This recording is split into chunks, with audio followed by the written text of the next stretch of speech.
하나님 아버지 감사합니다. 오늘도 하나님께서 우리에게 은혜를 베풀어 주시고 또 바쁜 와중에도 하나님의 말씀에 다가가고자 참여하게 하신 우리 집사님과 권사님들에게도 하나님 은혜를 더하여 주시어서 오늘 이 시간을 통해서 다시 한번 하나님의 말씀에 집중함으로 인해 은혜를 누리게 하여 주시기를 우리 주 예수 그리스도의 이름으로 기도드립니다.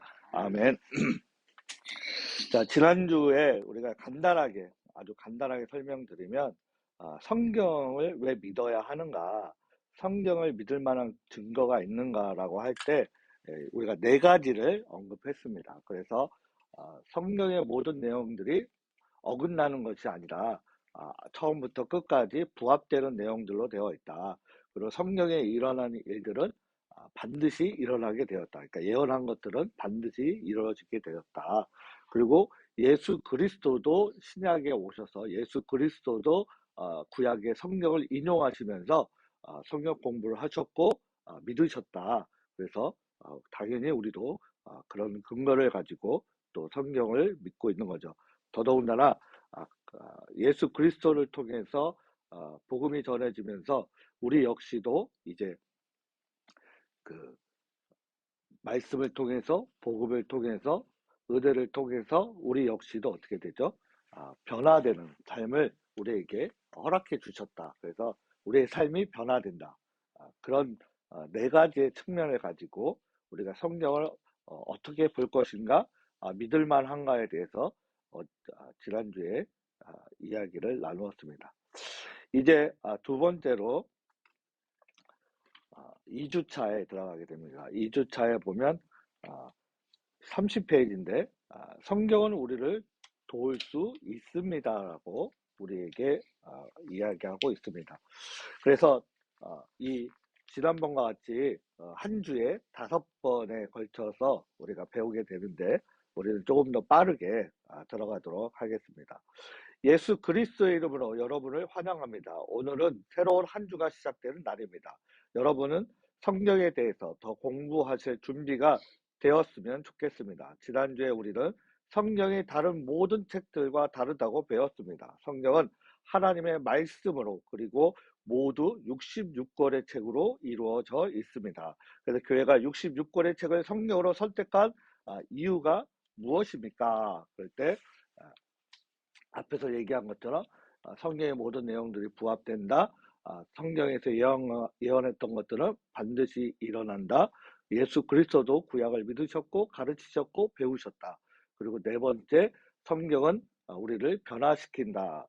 그래서 이런 이유를 우리가 배우게 되었습니다.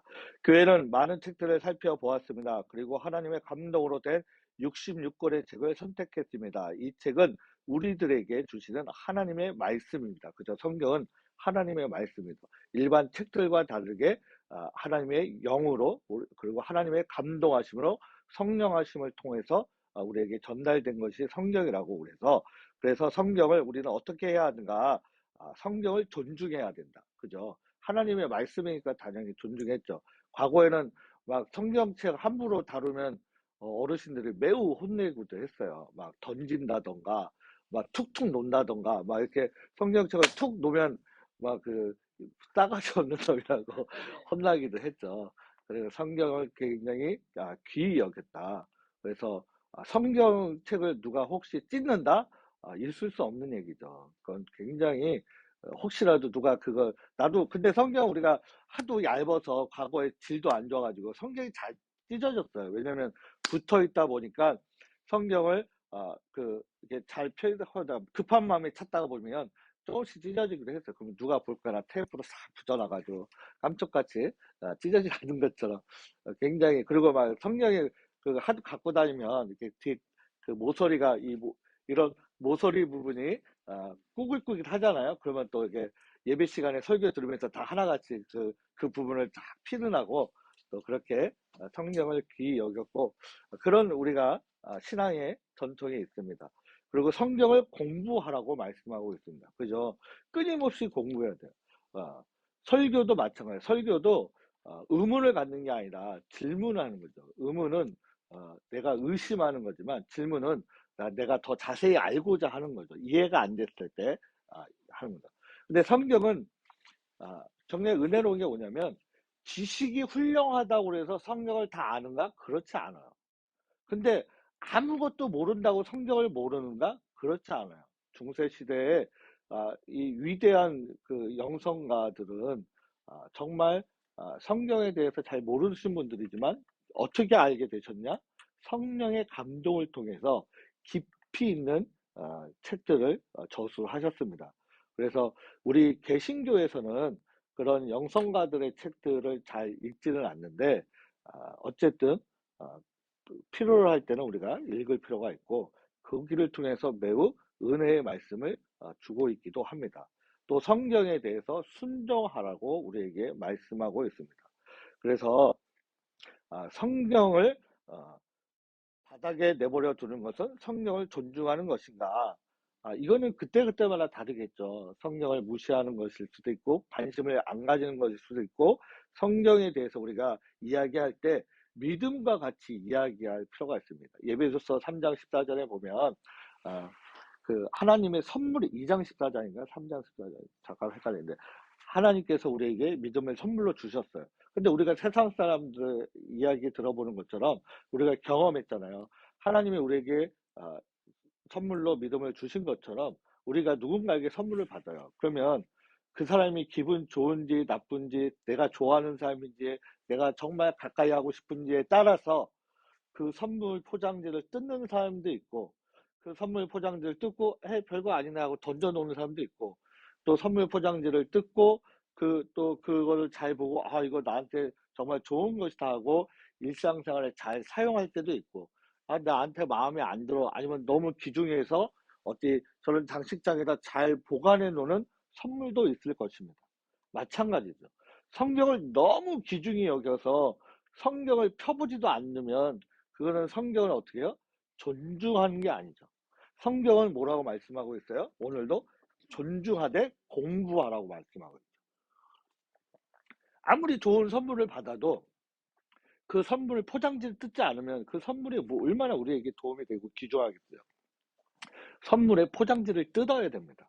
그리고 그것이 나에게 지금 당장 사용할 건지 아니면 다음에 내 자녀들이 사용할 건지 아니면 내가 때가 됐을 때 그걸 사용할 건지에 따라서 다양하게 우리가 선택할 수 있지만 분명한 사실은 포장지에서 선물을 뜯어내야 된다는 거죠.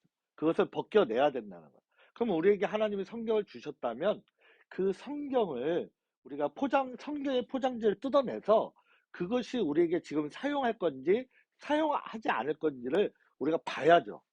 보지 않으면 알 수가 없는 거예요. 그렇기 때문에 오늘도 이 두 번째 날에 성경을 존중하되 성경을 공부하라고 이야기하고 있습니다. 어떤 사람은 성경을 소중히 다루지만 주위에서 읽지 않습니다. 그들은 성경이 하나님의 말씀이라는 것을 잃어버립니다. 많은 그리스도인들이 그러죠. 많은 그리스도인들이 하나님의 말씀이라고 알고 있지만 매일매일 그것이 하나님의 말씀이라고 받아들이고 있지는 않죠. 이게 사실은 이게 쉬운 것 같은데 어려운 거죠. 이게 바로 우리가 많이 새해 첫날에 하는 것처럼 작심삼일이라고 그게 참 쉽지가 않습니다. 누군가 우리가 올해처럼 새벽 기도 시간에 끊임없이 우리가 독려하고 함께 읽고 그러면 그래도 어떻게든 끌려가게 되는데 혼자 하게 되면 그렇게 읽기가 쉽지 않습니다. 삶의 기준이 교회이고 성경에 있으면 그래도 한 자라도 읽게 되고 한 번이라도 기도하게 되지만 우리의 삶의 기준이 거기에 있지 않으면 주일 외에는 필요할 때 외에는 그러지 않는 것 같아요. 우리 젊은 안수 집사님인데 그 집사님은 자기가 교회 대표 기도가 들어가면 이렇게 말씀하시더라고요. 자기는 일주일 동안 누군가하고 만남 약속을 갖지 않는다고. 나보다 대단하다. 나보다 젊은데, 나랑 나이가 비슷한 또래이신데, 나보다 훨씬 나은 것 같다. 그런 사람들이 사실은 흔하지 않은 것 같아요. 자기의 모든 약속들을 내려놓고, 뭔가 하루 종일 하나님만을 생각하는 건 아니지만, 그래도, 뭔가 하나님 앞에 겸허하려고 하고, 굉장히, 거룩하고 경건하게 살아가려고 하는 것이, 모습이 되게 대단하다. 저는 그런 생각을 하게 됐습니다. 오늘 우리는 이렇게 이야기하고 있습니다. 31페이지에 보면 잠언서 13장 13절에 말씀을 멸시하는 자는 자기에게 패망을 이루고 계명을 두려워하는 자는 상을 받느니라. 이렇게 말씀하고 있습니다. 그러니까 이것은 잠언서 13장 13절은 성경의 존중에 대해서 이야기를 하고 있죠. 말씀을 멸시한다는 것, 설교 말씀이라든가 성경 말씀을 무시한다던가 그것을 존중하지 않는다던가 배우려고 하지 않는다던가 하면 뭐예요? 우리를 패망하게 하고 두려워한다. 근데 여기서 일반 우리 그리스도인들이 잘 생각해야 되는 부분이 이 패망은 사회적 패망이 아니라 뭐예요? 구원이냐 구원 아니냐의 차이인 거죠. 그것을 우리가 더 집중해야 됩니다. 구원이냐 구원이 아니냐. 마지막에 가서는 뭐예요? 우리가 아무리 부유해도 아무리 모든 권력을 쥐어도 우리에게 허락되지 않는 게 뭐예요? 구원이라는 거죠. 그렇기 때문에 계명을 두려워하는 자, 말씀을 두려워하는 자, 십계명을 두려워하는 자, 성경 말씀을 두려워하는 자, 그 거룩히 여기는 자, 경외하는 자가 될 수 있기를 바랍니다. 그래서 만약 우리가 성경을 존중하지 않으면 죽음 패망을 부르는 것과 마찬가지라고 말하고 있습니다. 그래서 성경을 다시 한번 우리 성경에 대한 태도를 얘기하는데 성경을 존중하고 공부해야 되고 그리고 순종해야 된다. 아까도 말했다시피 성경을 책장 속에 가만히 놔두면 그 성경이 의미가 없다. 그런 의미죠. 우리가 요즘에 와서는 종이로 된 성경도 있고 디지털화된 성경도 있습니다.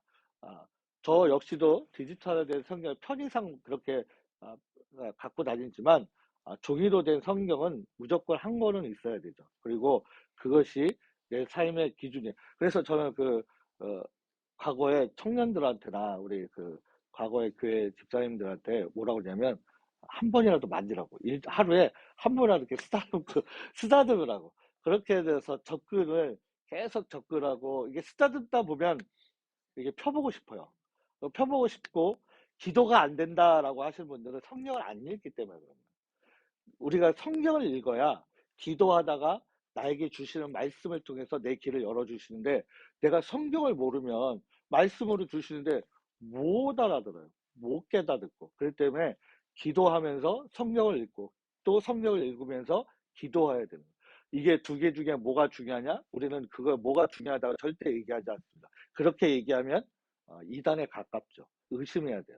두 개가 똑같이 중요한 겁니다. 그게 양저울에 하나도 저울이 어느 한쪽으로 치우쳐지면 안 되고 꼭 두 개가 같이 돌아가야 합니다. 그래서 8번에 여호수아 1장 8절에 이 율법을 내 입에서 떠나지 말게 하며 주야로 그것을 묵상하여 그 안에 기록된 대로 다 지켜 행하라. 그리하면 내 길이 평탄하게 될 것이며 내가 형통하리라. 굉장히 우리가 원하는 말씀이기도 하지만 중요한 것은 이 율법 체계, 즉 하나님의 말씀이 성경이 우리가 항상 묵상하고 그리고 또 지켜 행하라는 말씀이죠. 여기서 내 길이 평탄하게 될 것이고 형통하게 되는 것만 목적을 두는 것이 아니라 하나님의 말씀을 가까이 하는 것이 우리가 중요합니다. 아메드라는 사람은 성경을 소중히 다뤘습니다. 그는 성경을 책장에 보관하였습니다. 교회 갈 때 종이에 싸서 자전거에 잘 묶었습니다. 집에 돌아올 때는 성경을 다시 소중하게 책장에 넣어 두었습니다. 그러나 주중에는 절대로 성경을 책장에 꺼내지 않았습니다. 이것은 하나님을 말씀을 존중하지만 하나님께서 성경을 가까이 해라. 그 말씀을 주야로 묵상해라. 그 말씀을 들으라. 이 말씀에서는 순종하지 않은 거죠. 그러면 하나님의 말씀에서는 어려운 게 뭐냐면 999를 하고 순종하고 하나를 순종 안 하면 어떻게 되는 거예요? 순종 안 한 겁니다. 이게 굉장히 현대 사회를 살아가는 사람들은 비합리적이라고 받아들이고 있지만 우리 하나님은 말씀은 분명히 그렇게 말씀하고 있어요. 그래서 끊임없이 부족하다고 그러고 연약하다고 그러고 자신을 낮추고 하나님의 은혜를 강조할 수밖에 없는 거죠. 근데 나는 999개를 했으니까 하나 정도는 괜찮아 라고 얘기하는 것이 지난주에 제가 주일 오후에 누가복음 18장 18절부터 30절까지의 말씀에 나오는 그 한 간원의 이야기죠. 십계명 6절에서 10절까지 잘 지켰지만 가장 중요한 첫 번째 하나님 외에 우상을 섬기지 말라고 할 때 그 관원은 우상을 섬기고 있었죠. 무슨 우상이요? 이 땅에 대한 부의 우상이었죠. 그렇기 때문에 우리는 9가지 세 계명을 잘 지켜도 한 가지 계명을 지키지 않으면 소용이 없는 것입니다. 그렇기 때문에 항상 우리를 낮추고 겸손하고 은혜를 구할 수밖에 없는 거죠. 그러니까 성경이 과거에는 그랬어요. 성경이 굉장히 귀하기 때문에 굉장히 이렇게 섬기시던 분들도 있습니다. 제 어린 시절. 그리고 그때도 성경이 지금도 굉장히 비싸지만 그때는 우리 삶의 기준보다도 성경책이 되게 비싼 편이었어요. 그래서 성경을 선물 받으면 굉장히 기뻐하고 그랬죠.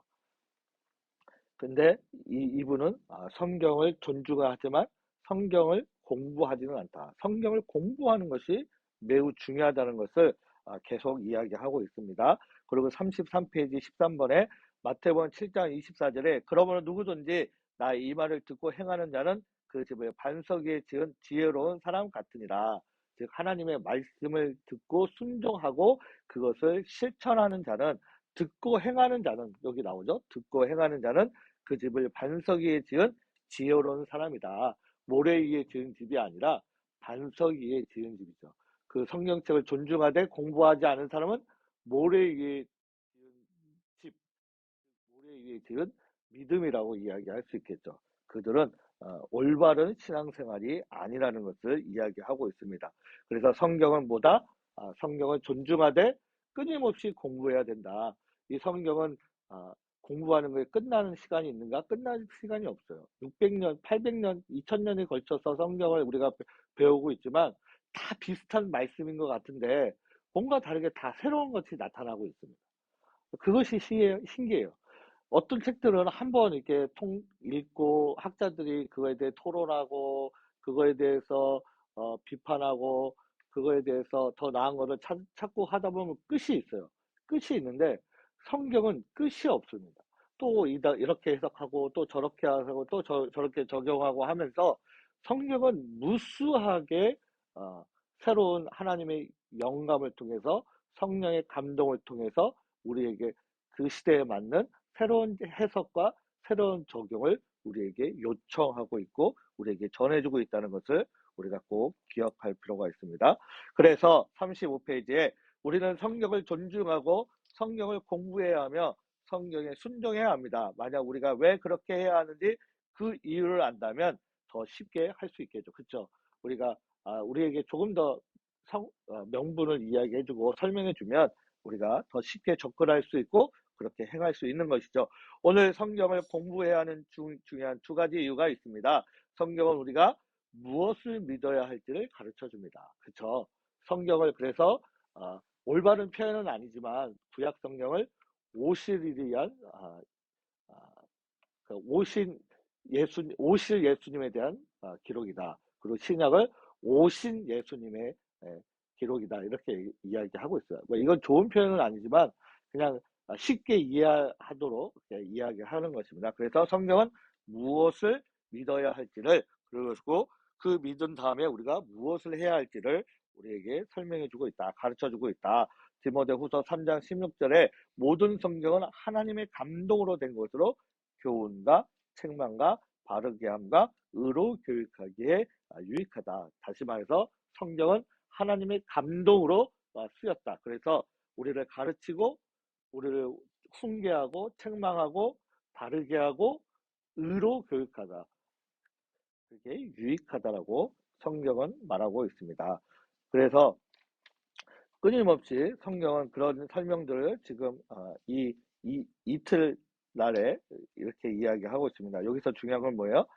무엇을 믿어야 할지, 즉 여호와 하나님 그리고 예수 그리스도 성령 하나님을 믿어야 한다고 가르치고 있고 그 믿음을 통해서 우리가 어떻게 해야 할지를 방향을 알려주고 있습니다.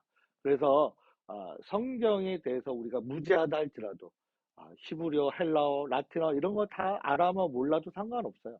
내가 주석을 알았는데 이것이 어떻게 적용해야 되는지 이게 그때 시대적인 배경이 뭔지 이런 거 몰라도 상관없습니다. 중요한 것은 읽고 기도하면 그 읽는 이에 맞춰서 하나님이 지혜를 허락하여 주시고 해석하게 하시고 또 그 알바를 인도하여 주신다.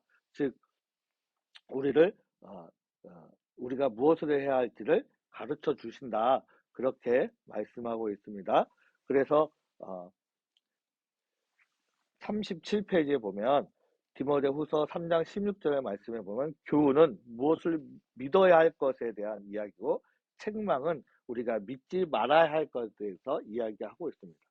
그러니까 성경을 제대로 읽으면 이단에 빠지지 않는데 성경을 이단에 빠진다는 것은 자기의 해석이 적용되는 거예요. 자기의 해석. 자기도 모르게. 그리고 그것이 내 마음에 아주 쏙 들어온다고 생각하시면 돼요. 그러면 이게 어떤 개념이냐? 다단계의 그 피라미드 교육받을 때 내 마음이 쏙한다? 그러면 그런데 유혹될 확률이 있는 거죠. 근데 저는 다단계 제 가족들 중에 누가 있어서 어쩔 수 없이 간 적이 있어요. 그게 이해가 안 돼. 저렇게 돈을 벌 수 있다는 것이 이해가 안 돼. 그래서 한 번 가고 말았지만 이게 말이 안 되는 건데 말이 된다고 느끼는 것이 이게 접촉이 안 돼요. 그러니까 이단에 혹시나 빠지거나 내 가족 중에 빠졌다면 내가 그 사람을 설득할 수 있을 거라고 생각하면 안 돼요. 거기서부터 오류가 빠지는 거예요. 그러니까 답답하죠. 답답하니까 어떻게 돼요? 혈기가 불어지고 화를 내고 분노하게 되고 폭행을 행할 수밖에 없는 거예요. 너무 답답하니까. 근데 그 출발점이 틀린 거예요. 대화가 안 돼요. 이단과 빠지게 되면 대화가 안 돼. 우리는 대화할 수가 없어. 그 대화할 수 있는 은사를 가진 사람이 이단 상담소의 소장님들이요. 저도 그 사람들을 설득할 수 없어요. 답답해. 그거를 나는 내가 엄마니까, 내가 가족이니까, 그래, 배워왔던 신앙이니까 내가 할 수 있을 거라고 생각하시면 절대로 안 됩니다. 전문가에게 맡겨야 돼. 전문가에게. 그렇게 했을 때 돌아올 확률이 50% 이상이 되는 거예요. 내가 하다 보면 절대 설득되지 않습니다. 특히 신천지 관련돼서는 거의 없어요. 그리고 속이고 다녔을 때 벌써 거기에 99%가 빠진 거예요. 그러면 방법이 없어요. 내가 무언가 할 수 있을 거라 생각하지만 안 됩니다. 우리는 할 수 있는 건 기도밖에 없고 전문가에게 상담을 해서 그 전문가들이 논리적으로 설득을 하게 해야 돼요. 증거로. 근데 우리는 증거도 없고 그런 거 알지도 못하잖아요. 그렇기 때문에 꼭 그런 상황들을 우리가 유념할 필요가 있습니다. 그리고 성경은 하나님의 말씀이며 진리인데 요한복음 17장 17절에 하나님의 말씀은 진리이다. 여기서 우리가 출발점이 틀린 거죠. 하나님의 말씀이 위대한 그 고전이다. 이래 보면 그 사람들과 우리는 어떻게 돼요? 대화의 평행선인 거예요. 접촉점이 절대 없습니다. 내가 이 사람을 설득할 수 있다? 절대 설득 못 합니다. 그런 완고한 사람은 하나님의 감동이 필요할 뿐이에요. 하나님의 감동이 없으면 그 사람들은 해결되지 않습니다. 디도서 1장 2절 말씀에 거짓이 없으신 하나님. 당연하죠. 우리는 이 구절을 통해 하나님의 말씀을 믿을 수 있다는 것, 또 하나님은 완벽하시다는 것, 하나님은 결코 거짓의 말씀을 하지 않으신다는 것을 우리가 알게 됩니다. 성경을 공부해야 하는 사람은 바로 우리들입니다. 무엇을 믿어야 할지 대해 아는 것은 매우 중요합니다. 만약 우리가 무엇을 믿어야 할지 모른다면 우리는 우리의 구원에 대해 확신할 수 없는 것이죠. 그렇죠. 우리가 성경을 조금이라도 읽는데 이게 긴가 아닌가라고 했을 때는 우리의 믿음이 연약하고 있다는 거죠. 그래서 요한일서 5장 13절에 이것을 쓰는 것은 성경을 쓰는 것은 성경을 기록하여 우리에게 전해주는 것은 너희로 하여금 너희에게 영생이 있음을 알게 하려 함이라. 마찬가지죠. 요한복음 3장 17절 말씀에도 이 말씀을 그대로 했죠. 영생은 뭐냐? 유일하신 참 하나님과 그가 보내신 예수 그리스도를 아는 것이다. 그러면 예수 그리스도를 아는 걸 어떻게 알아요? 우리가 그분이 나에게 직접 계시를 통해서 내가 필요할 때마다 환상으로 보여주고 꿈에 나타나면 좋은데 우리가 그렇게 알 수 있는 것이 뭐다? 성경이다. 누군가에게는 직접 계시를 통해서 내가 이 집을 살지 안 살지를 알려주실 때도 있지만 대부분은 그렇지 않다는 거죠. 대부분은 어떻게 알려주셔요? 말씀을 통해서 내 마음을 감동을 주시는데 그 말씀이 뭐다? 우리는 성경이다. 그래서 이것을 쓰는 것은 성경이 우리에게 주신 것은 너희로 하여금 너희에게 영생이 있음을 영생을 알게 하시는 거죠. 그 영생을 아는 것이 예수 그리스도를 아는 것이고 예수 그리스도를 아는 것이 그를 보내신 여호와 하나님을 아는 것이라는 거죠. 그러니까 우리의 신앙은 뭐예요? 하나님과 예수 그리스도와 성령 하나님을 아는 데서부터 출발하게 되는 거죠. 그분을 알아야 성경을 믿게 되는 거죠. 그분들을 알지 않으면, 믿지 않으면 어떻게 돼요? 성경을 믿을 수가 없는 것이죠. 그래서 가장 좋은 방법은 내 가족 중에 있을 때 성경을 읽는 것입니다. 그래서 그분이 원하든 원치 않던 성경 말씀이 그분 귀에 들어가게 하는 거예요. 물론 그렇다고 뭐 하루 종일 읽으면 귀에 피가 나겠죠. 그러니까 때와 장소를 지혜롭게 선택하셔야 돼요. 지혜롭게. 잠자기 한 1분 전에 한 5분 동안 정도 또는 눈을 떴을 때 자리에서 일어나기 전에 한 1분에서 5분 정도 성경 말씀을 읽고 그럴 때 성경 말씀은 잠언서나 전도서 또는 시편이나 요한복음을 읽는 게 좋겠죠. 그래서 그렇게 읽음으로 해서 나도 읽지만 내 가족이, 내 남편이, 내 아내가 자연스럽게 말씀에 노출되게 하는 거죠. 그렇게 합니다. 근데 막 1시간 동안 읽고 있어. 그거는 자신의 목도 힘들죠. 아침도 바쁘고 저녁에 피곤한데 1시간씩 읽기는 쉽지 않습니다. 물론 본인이 원한다면 그렇게 하겠지만 제 생각은 5분, 10분이 딱 좋아요. 내가 읽기도 좋고 아침에 시작하고 저녁에 마무리할 때도 좋고 때로는 내 가족 때문에 일부러라도 그렇게 읽는 것이 좋을 수 있다고 저는 생각되어집니다. 38페이지. 우리는 무엇을 행해야 하는지 알기 전에 먼저 무엇을 믿어야 할지를 알아야 합니다. 그쵸, 당연하죠. 어떤 사람이 자기 동생이 죽었다는 소식을 들었습니다. 그는 이 소식은 사실인지 거짓인지 알 수 없습니다. 그는 무엇을 할 수 있을까요? 그는 무엇을 해야 할까요? 이것은 많은 사람들이 일어나는 일입니다. 그들은 하나님이 세상에 대해 무엇을 믿어야 할지 모릅니다. 그들은 늘 고통을 겪고 있습니다. 우리가 성경을 공부해야 첫 번째 이유를 적으십시오. 그리고 두 번째 이유를 적으십시오. 그래서 뭐예요? 앞에서 나왔지만 무엇을 믿어야 할지를 알려주고 무엇을 행할지를 가르쳐 준다. 그래서 아까도 이야기 한번 말씀을 읽었지만 디모데 3장 16절 말씀에 모든 성경은 하나님의 감동으로 된 것으로 교훈과 책망과 바르게 함과 의로 교육하기에 유익하다. 그렇게 우리 이야기하고 있습니다. 그래서 성경을 내가 해석하지 못해도 적용할 수 있고 잘 읽지 못해도 우리가 옛날 말을 몰라도 충분히 100% 하나님의 감동을 통해서 우리에게 알려주신다. 그렇게 받아들이시면 됩니다. 믿으시면 됩니다.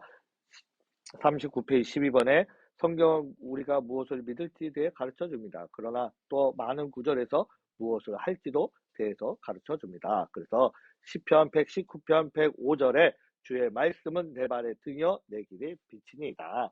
그래서 우리가 우리의 길을 인도하여 주신다. 내가 갈파를 헤맬 때, 내가 선택을 하기 어려울 때, 내가 어떤 것이 좋은지 나쁜지를 잘 모를 때 기도함으로 인해서 말씀을 읽고 기도함으로 인해서 우리의 발걸음을 인도해 주시고 그 길을 어둠에서 우리를 빛이 비춰주셔서 우리가 갈 수 있게 하신다. 그것이 오늘 두 번째 날에 우리에게 들려주는 것입니다. 그래서 우리가 무엇을 믿어야 할지, 두 번째는 우리가 무엇을 해야 할지. 그러니까 믿었는데 아무것도 안 하고 있다. 그것은 올바른 믿는 자의 모습이 아닙니다. 그러니까 무언가를 해야 돼. 그 무언가가 남들의 화려한 걸 수도 있죠. 그래서 뭐 교회에서 찬양대라든가 찬양단이라든가 뭔가 리더십의 회장단이라든가 그럴 수도 있지만 그렇지 않은 곳에서 우리가 수고하는 것이 무엇을 해야 하는지를 인도하여 주시는 거죠. 그것이 옳다, 그것이 그르다 이렇게 얘기하면 돼요. 그러니까 성경에서 우리가 꼭 이야기하죠. 막 화려한 거, 교회에서 화려하다, 또 앞에 나서는 것만 한다 이렇게 생각할 수 있는데 그렇게 생각하지 마시고 각자에게 주어진 역할에 대해서 높고 낮음이 없다. 그 높고 낮음을 소유하고 있고 말하고 있는 이 스스로가 지금 잘못 믿고 있고 잘못 행하고 있는 거죠. 교회 안에 뭐가 높고 뭐가 낮은 것이 있어요. 아, 죽음은 다 뭐예요? 성도예요. 목사가 아니고 성도입니다. 목사로 죽어도 성도예요. 거룩한 성도인 거예요. 그거를 잘못 생각해서 아, 나는 목사다라고 하는데 우리 대부분 호스피스 병동에 가면 뭐, 잘은 모르지만 우리 아버님이 호스피스 병동에 돌아가셨을 때 목사들과 장로들이 깔끔하게 돌아가신 분들이 별로 없대요. 지저분하대요. 그래서 아버님 유언이 저한테 뭐라고 말씀하셨냐면 그때 저는 전도사였고 형님은 목사였는데 예수님 잘 믿으라고 했어요. 그게 유언이셨어요. 왜냐면 그 호스피스 병동에서 교회에서 운영하는 되게 큰 호스피스 병동이었어. 엄청 큰 호스피스 병동인데 거기서 뭐라고 했냐면 우리가 잘 아는 그 샘물교회 있죠. 그 샘물교회에서 운영하면서 그 무료로 봉사해주는 교회, 그 호스피스 병동인데 그 목사님들, 장로님들 얼마나 많이 오겠어요. 대부분의 목사 장로였어요. 근데 하나님 감사합니다. 저를 받아주시고 저를 안아주시고 기도 이렇게 마무리하신 분이 별로 없다는 거예요. 소리 지르고 죽기 싫다고 하고 그런 것을 아버님이 보시고 저한테 전도사였고 목사였는데 형님은 예수님 잘 믿어야 된다. 그래서 잘 죽어야 된다라고 이야기하셨습니다. 41페이지 세 번째 날에 구약 성경은 우리가 하나님에 대해 알도록 도와줍니다. 성경은 우리가 무엇을 믿어야 하는지를 가르쳐 주기 때문에 우리는 성경을 공부해야 합니다. 또 성경은 우리가 무엇을 행해야 하는지도 가르쳐 줍니다. 성경을 통하지 않고 알 수 없는 것이 많이 있습니다. 오늘은 구약 성경이 하나님에 관해 가르쳐 주고 있는 두 가지에 대해서 공부하겠습니다. 두 가지가 뭐냐? 하나님은 사람들의 삶에 관심을 기울이십니다. 하나님은 사람들과 언약을 맺으십니다. 그러니까 우리가 안타까운 게 뭐냐면 내가 필요로 할 때 하나님이 인도하여 주시는가 아는가를만을 따질 때가 많이 있어요. 그게 사실은 인간 세상에 가장 중요하고 그러기 때문에 우리가 돌 그리고 식물, 파충류, 동식물, 하늘의 해, 달, 별을 우리가 신으로 모시는 이유가 뭐겠어요? 두려웠기 때문이죠. 그렇지만 그것에 목적을 두면 안 된다는 것을 성경은 끊임없이 말씀하고 있습니다. 우리가 제가 하이델베르그 문답 배우신 분도 있을지 모르겠지만 거기에 보면 첫 번째 사람을 왜 만드셨는가 하나님의 영광을 위해서 만드셨다는 거예요. 요즘은 우리가 인문지가 너무나 강대해서 우리 그 사람의 그 가장이 존중받아야 할 존재라고 생각하는데 당연히 존중받아야 할 존재지만 하나님과 동등한 존중을 받을 이유가 없는 거죠. 근데 교회 안에 인문주의가 많이 드러날 때가 있어요. 하나님이 우선입니다. 하나님이 가장 우선이고 하나님이 첫 번째입니다. 우리가 그거를 놓칠 때가 많이 있어요. 근데 그런 하나님이 우리에게 우리의 삶을 관심을 기울여 주신다. 내가 볼 때는 나를 배려하지 않고 나를 이끌어 주지 않은 것처럼 보지만 어느 누구가 아우슈비츠 수용소에 있는 그 경험을 지금 우리나라 사람이 하신 분들이 몇이나 되겠어요. 대부분은 안 하고 있죠. 근데 그분들도 하나님을 원망한 분들이 있지만 그 와중에도 원망하지 않고 돌아가신 분들이 많거든요. 그런 믿음을 우리가 보고 배울 때 우리의 삶의 처지에 대해서 낙심할 필요가 없는 거죠. 그만큼 우리가 절망스러운 삶을 살아가고 있다라고 말하기 쉽지 않죠. 물론 그런 절망스러운 삶을 살아가고 있는 분도 있다라고 저는 생각되지만 우리가 대부분의 그리스도인들은 그런 절망적인 삶을 살아가고 있지 않아요. 근데도 불구하고 꼭 세상적인 게 빠져 있다 보면 목사가 자기 가족을 죽이고 자기도 자살하는 사람도 있고 그런 절망스러운 상황에 놓인 목사들도 있어요. 안타까운 거죠. 왜 그랬어요? 세상에 빠져 있기 때문에 그래요. 세상에 빠져 있기 때문에. 그걸 세상에 빠져 있다라고 해서 우리가 손가락질 하기는 어렵지만 벗어날 수 있는 길이 있는데 그 벗어날 수 있는 길이 뭐예요? 욕망과 욕심이죠. 한탕. 우리가 세상 사람들 말하는 그 한탕주의. 물론 부럽습니다. 하지만 아, 우리가 거기서 내려놔야 돼요.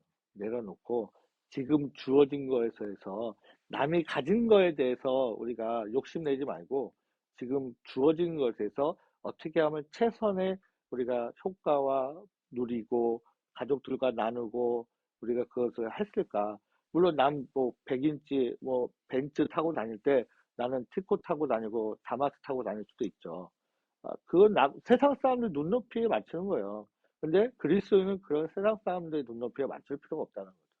거기서부터 벌써 교회의 출발점이, 믿음의 출발점이 틀린 거죠.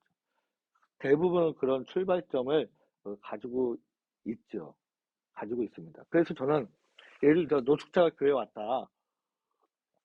그러면 노숙자를 터부시할 것이냐? 그건 아니죠. 근데 교회에서 그 노숙자가 예배를 참여하기 위해서는 노숙자가 냄새나는 그 옷과 몸을 가지고 교회에 오면 많은 그리스도인들이 불편함을 일으키잖아요. 그건 뭐예요? 예배를 해방하는 거잖아요. 성령을 해방하는 겁니다. 그러면 교회는 어떻게 해야 되냐? 노숙자가 교회 예배에 참여하기를 원한다면 그 냄새가 나지 않는 어떠한 공간을 배려하던가 그것이 여의치 않으면 샤워하고 옷을 갈아입을 수 있는 것들을 준비해 놔야죠. 무작정 당신은 냄새 나니까 안 됩니다라고 하는 것은 교회가 아니라는 거예요. 우리가 그분이 예배 드릴 수 있는 따로 공간을 마련해 주던가 그 사람이 그래도 어떻게든지 몸을 씻고 새 옷은 아니더라도 옷을 제공받고 같이 하나님의 성찬에 하나님의 잔치에 참여할 수 있게 우리가 그들을 배려할 것인가에서는 차이가 있습니다. 그리고 그들이 냄새나니까 나랑 같이 예배드리기 싫다는 마음을 갖고 있다면 그것도 사실은 그리스도인이 아니죠. 그러니까 우리는 여러 가지 사항을 고려하고 배려하고 양보하고 용납해야 되는 거예요. 터부시하고 나랑 틀려 내가 같이 옆에 앉을 수 없어 그러는 것은 그리스도인이 아닌 겁니다. 예수님도 제자의 발을 씻겨주셨고 그 냄새나는 나병 환자를 치유하여 주실 때 어디서 치유하여 주셨어요? 저기 워키토키 가지고 저기 멀리 떨어진 데서 치유하셨어요? 바로 옆에서 치유하셨습니다. 그런 우리가 예수님을 따른다고 하면서 그들을 터부시한다? 그것은 하나님과의 언약을 내 스스로 파괴하고 있는 것이죠. 대부분의 옛 종교들은 신은 매우 멀리 있다고 믿습니다. 신은 우리 삶의 세세한 부분까지 신경 쓰지 않습니다. 신에 관한 그들의 설화에서 그들의 신이 인간을 창조했다고 말합니다. 그리고 신은 인간을 떠났다고 말합니다. 그러나 성경은 하나님이 여전히 우리에게 관심을 기울인다고 말하고 있습니다. 그것 중에 하나가 가장 중요한 게 우리가 밀림에 갔을 때 밀림 원주민들, 특히 남미 쪽 이들에게 선교사들이 말씀을 전파하고 그들이 어떻게 돼요? 깨닫게 되죠. 그들은 모든 종교들이 대부분 그렇게 살다 죽기를 요구한다고 생각해요. 근데 성경은 너는 그렇게 살지 않아도 된다. 너희들은 더 나은 삶을 하나님이 허락하셨다. 너희들은 더 삶을 가질 하나님의 축복을 받았다라고 이야기하죠. 그래서 원주민들과 특히 남미에 있는 수많은 원주민들이 자각하게 된 거예요. 그래서 민중 실학이라는 걸 나오게 되고 그래서 우리 처지가 이렇게 살다가 죽는 것이 하나님의 인도가 아니라는 걸 깨닫게 된 거예요. 다만 그 당시에 너무나 들이 불합리하고 총칼로 대화를 하지 않았기 때문에 그 신앙인들이 총칼을 쥐고 있었던 거죠. 그래서 무력 투쟁을 할 수밖에 없던 그 삶이 있었던 거죠. 그거는 무조건 나쁘다고 얘기하지 않. 저는 그렇습니다. 저는 그들의 삶을 이해하지 못하면 그들을 배려할 수 없죠. 왜냐하면 그들은 신부들도 암살하고 죽이고 납치하고 우리가 오공화국 때 전두환 때 했던 그 사들을 그들은 더 많이 하고 있었거든요. 우리는 그걸 잘 몰랐고 뉴스에서 나오지 않았죠. 그때는. 그들을 자신의 가족들이 끌려가고 어느 날 쓰레기장에 시체가 버려지고 이런 모습들을 목격했을 때 하나님의 말씀을 어떻게 따를 수 있겠어요? 사실은 절망스러운 상황이죠. 그럼에도 불구하고 하나님의 말씀을 따르면서 자신들이 할 수 있는 방법을 찾은 거예요. 그것이 뭐 테러다 아니다라고 얘기하기 앞서서 그들이 가질 수 있는 방법이었다고 저 개인적으로는 그렇게 받아들이고 있습니다. 우리가 일제 독립운동 했던 거와 마찬가지라고 저는 생각하고 있어요. 물론 그거에 반대하는 이들도 많이 있습니다. 근데 저는 그것이 맞다고 여겨요. 왜냐? 카톨릭 인구의 4분의 3이 남미에 있었어요. 4분의 1은 서방에 있었고 흩어져 있었어요. 대다수의 카톨릭 인구의 4분의 3은 남미에 있었는데 카톨릭은 그들을 배려하지 않았어요. 그들을 배려했던 신부들을 파문하고 쫓아내고 그랬어요. 그렇기 때문에 하나님의 그 교회라고 얘기할 수가 없는 거죠. 물론 우리나라 개신교도 그랬고 다 그랬지만 그 당시에는 다 그랬다고 얘기할 수 있겠지만 어쨌든 그래요. 그렇기 때문에 우리가 한쪽의 이야기만을 꼭 들으면 안 된다. 항상 양쪽의 이야기를, 교회에서는 특히 양쪽의 이야기를 두고 누구 한 사람의 편을 들어주면 안 된다. 그, 교회가 항상 한 사람만의 쪽을 들어줬을 때 분란이 일어나고 어려움이 처하게 된다. 저는 그렇게 생각되어집니다. 그러니까 교회는 옳고 그름을 이야기해야 되지만 누구 편을 들어서는 안 거예요. 그것이 우리가 조금 쉽지는 않습니다. 하지만 하나님은 어쨌든 우리 삶을 살펴주시고 우리에게 그 약속을 구원의 약속을 해주셨다. 그래서 42페이지 창세기 3장 8절을 보면 그들이 그날 바람이 불 때 동성의 건이 지는 여호와 하나님의 소리를 듣고 아담과 그의 아내가 여호와 하나님의 낯을 피하여 동산나무 사이에 숨은지라. 죄를 짓게 되면 하나님을 피해야 되고 죄를 짓게 되면 예배 드리는 것도 불편하고 기도하는 것도 불편하고 그리고 교인들과 만나는 것도 불편해지고 교회 오는 것도 불편해지고 그런 거죠.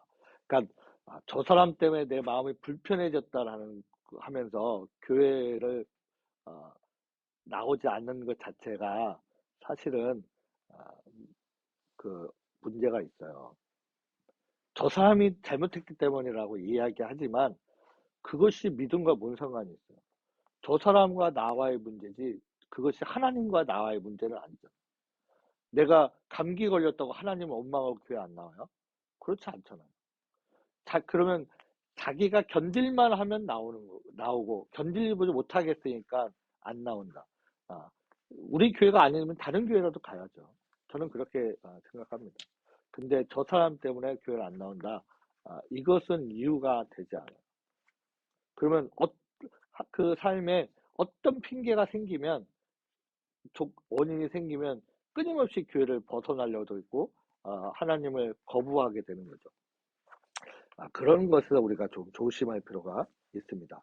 그래서 창세기 4장 4절에 보면 아벨은 자기도 양과 첫 새끼와 그 기름을 들었더니 여호와께서 아벨과 그의 제물을 받으셨으나 이것도 우리가 고민해 볼 필요가 있는 게 가인과 아벨에 대해 제가 한번 언급한 적이 있는데 이 아벨이 굉장히 하나님의 사랑을 받았다고 하는데 사실은 가장 불쌍한 사람이에요.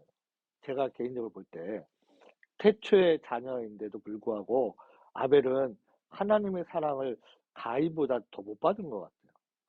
가인이 태어났을 때는 하나님의 사랑이라고 표현했는데 아벨이 태어났을 때는 아담의 아들 하와의 아들이 아니라 뭐라고 나와요? 가인의 아우 아벨이라고 표현하고 있어요. 그러니까 가인보다 밑에 있어요. 이때는 정말 하나님이 저는 차별했다고 생각해요. 근데 이 아담과 하와는 가인을 그렇게 언급할 수밖에 없는 게 왜 그래요? 저기 에덴 동산에 쫓겨나고 나서 하나님의 은혜를 그때 경험한 거예요. 가인을 통해서. 그렇기 때문에 굉장히 그 하나님의 사랑을 지금 경험했을 때 얼마나 기뻤겠어요. 근데 그 모든 사랑이 가인에게 가 있는데 아벨이 태어났어요. 그런 가인이 교만해져서 아벨은 제사를 받고 자기의 제사를 받지 않으니까 어떻게 돼요? 분노가 포출되는 거죠. 그러니까 하나님의 사랑을 너무 받았다라고 해서 우리가 교만해지면 안 되는 겁니다. 그것이 뭘로 나타나요? 이 땅에 큰 교회, 대형 교회, 메가처치 교회 목사님들이 교만해지는 이유가 그런 거죠. 아, 자신이 이렇게 노력했더니 교회가 커졌어. 성도들이 많아졌어. 근데 아, 본인이 교만한 거를 모르는 거죠. 가인과 같이. 지금 가인처럼 자신의 아이를 죽이고 있고 성도들을 죽이고 있고 한국 교회를 죽이고 있다라고 생각하고 있지가 않은 거죠. 그래서 우리는 끊임없이 어떻게 돼요? 성경을 내 해석이 아니라 하나님의 해석으로 받아들여야 되고 두려워해야 되고 또 자주 접해야 되죠. 근데 그러지 못하기 때문에 이런 일들이 벌어지고 있습니다. 오늘 43페이지로 빨리 좀 넘어가서요. 창세기 9번입니다. 창세기 12장 1절 2절에 보면 여호와께서 아브라함에게 이르시되 너는 너의 고향과 친척과 아버지의 집을 떠나 내가 내게 보여줄 땅으로 가라. 내가 너로 큰 민족을 이루고 내게 복을 주어 내 이름을 창대하게 하리니 너는 복이 될지라.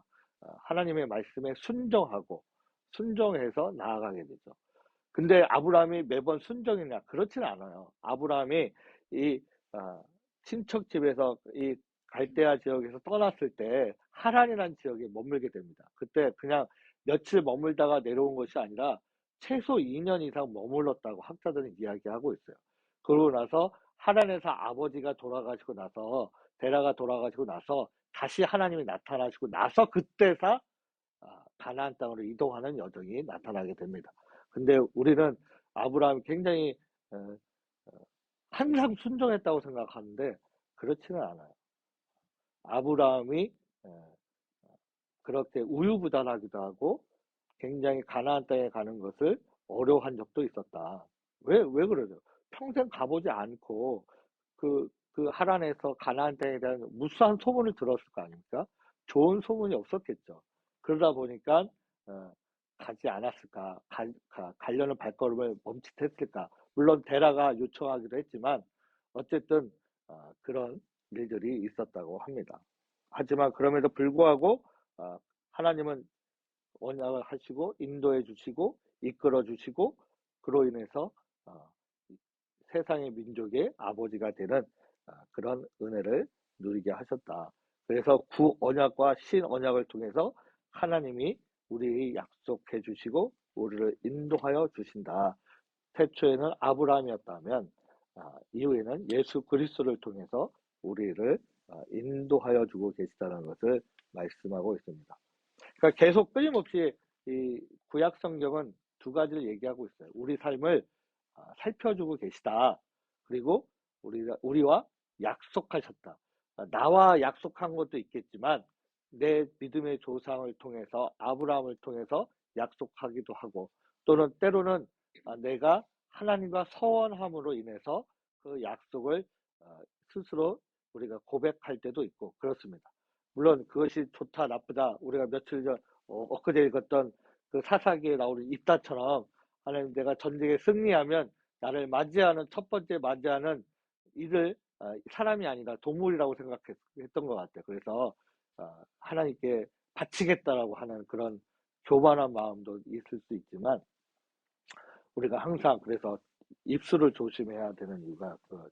저도 조심해야 되는데 항상 이 혈기가 왕성해서 실수할 때가 많이 있습니다. 어쨌든 하나님 앞에 우리가 하나님이 내가 알던 모르던 하나님이 나를 인도하여 주시고 은혜를 베풀어 주시고 내 믿음의 약속을 통해서 나를 이끌어 주신다. 그것이 우리가 성경을 읽는 데 많은 도움을 주고 있다. 그것이 구약이든 신약이든 우리를 이해하여 주시고 해석하게 하시고 적용하게 하시고 실천하게 하신다. 그리고 듣고 보고 행하게 하신다. 그래서 성경은 계속 이야기하지만 강조하고 있고 반복하고 있지만 하나님의 감동으로 우리에게 임하게 주셨다. 그래서 우리가 하나님의 말씀을 잘 믿을 수 있도록 성경을 통해서 기록하여서 우리에게 전해주고 계시다. 이렇게 이야기하고 있습니다. 이것이 지속적으로 다 반복하고 있는 것이고 그래서 마지막 이제 조금 성경에 대해서 이야기를 하겠습니다. 그래서 51페이지에 보면 성경은 율법서, 역사서, 시가서, 선지서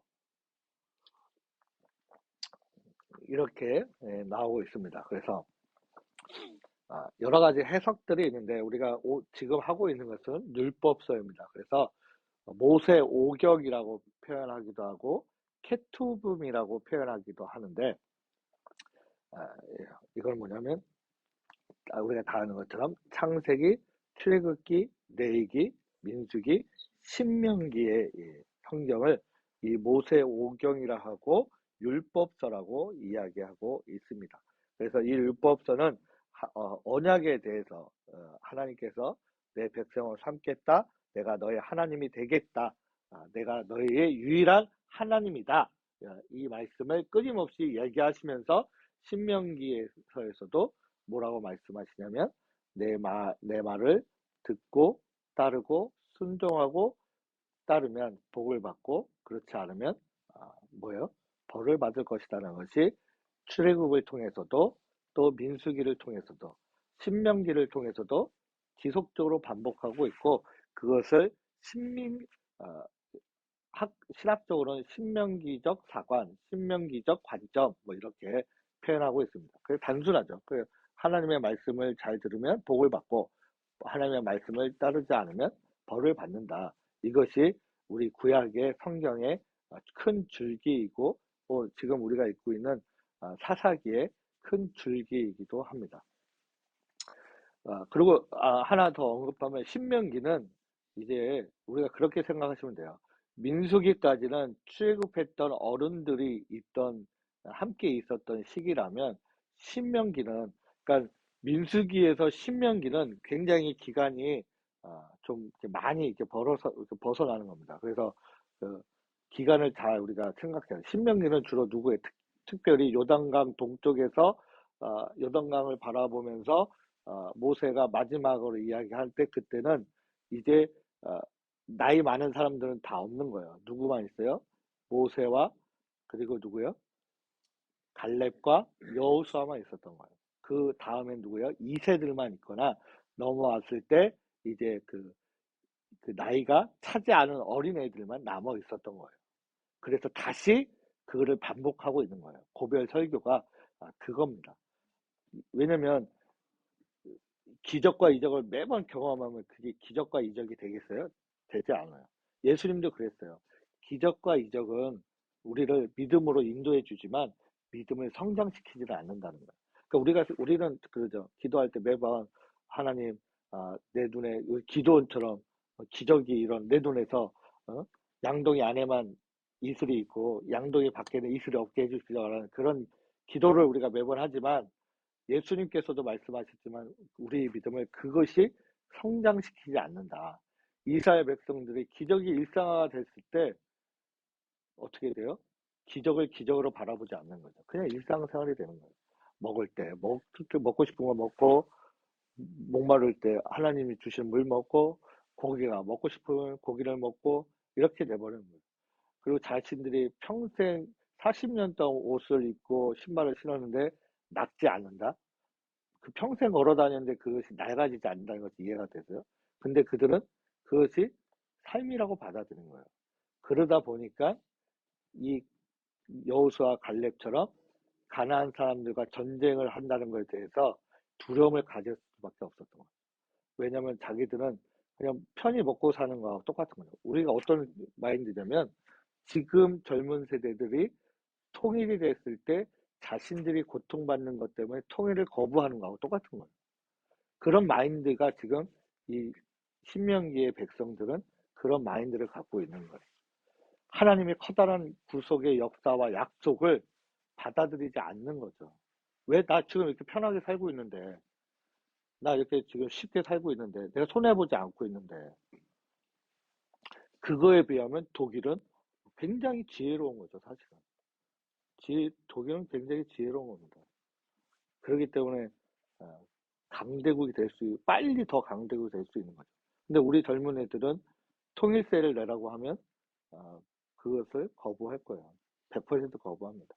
왜냐면 지금 나라와 민족을 위해서 앞에 나가서 시위하는 운동하는 대학생들이 없잖아요. 왜? 자기가 손해보니까. 자기가 이익이 안 되니까 앞장 안 서는 거예요. 나라와 민족을 생각하지 않고 내 동료들과 내 이웃들을 생각하는 마음이 이제 없어요. 다 보면 다 개인의 이익만을 추구하고 있다는 거죠. 거기에 그리스도인들이 대부분 차지하고 있다. 대부분 그리스도인입니다. 그렇게 언급하는 말도 안 되는 그 대자보를 써 붙이고 있는 대부분의 그 비상식적인 그리스도인들 그리고 병원 의사들 그리스도인이고 그 말도 안 되는 국힘당의 그 정치인들이 다 그 대부분이 그리스도인이라는 거죠. 그렇기 때문에 안타까운 거죠. 하지만 우리가 다시 우리 위치는 남들이 보기에 미약하다고 할 수 있겠지만 그럼에도 불구하고 우리가 율법서를 통해서 우리가 창세기, 출애굽기, 레위기, 민수기, 신명기를 통해서 다시 한번 하나님의 가르침과 하나님의 언약을 상기하고 기억하고 그 앞으로 나아갈 수 있기를 우리가 배우기 시작하는 거죠. 그래서 내가 배워서 뭘 할 수 있을까라고 생각하지 마시고 내가 배움으로 인해서 분명하게 하나님이 나의 발걸음을 인도해 주시고 그리고 빛으로 나를 인도해 주신다는 것을 꼭 기억하시고 믿으시기 바랍니다. 오늘 여기까지만 하겠습니다. 기도하겠습니다. 하나님 감사합니다. 오늘 2024년도 티코리아 성역 공부 구약개론 첫 번째 율법서를 우리가 두 번째 시간을 가졌습니다. 우리가 미약하지만 하나님께서 분명히 이 말씀을 통해서 우리 길을 인도하여 주시고 하나님의 적재적소에 사용하심을 우리가 믿습니다. 하나님 우리에게 시간을 허락하여 주시고 우리의 인도함을 받게 하셔서 앞으로 나아가게 하여 주시기를 우리 주 예수 그리스도의 이름으로 기도드립니다. 아멘. 네, 감사합니다. 수고하셨습니다.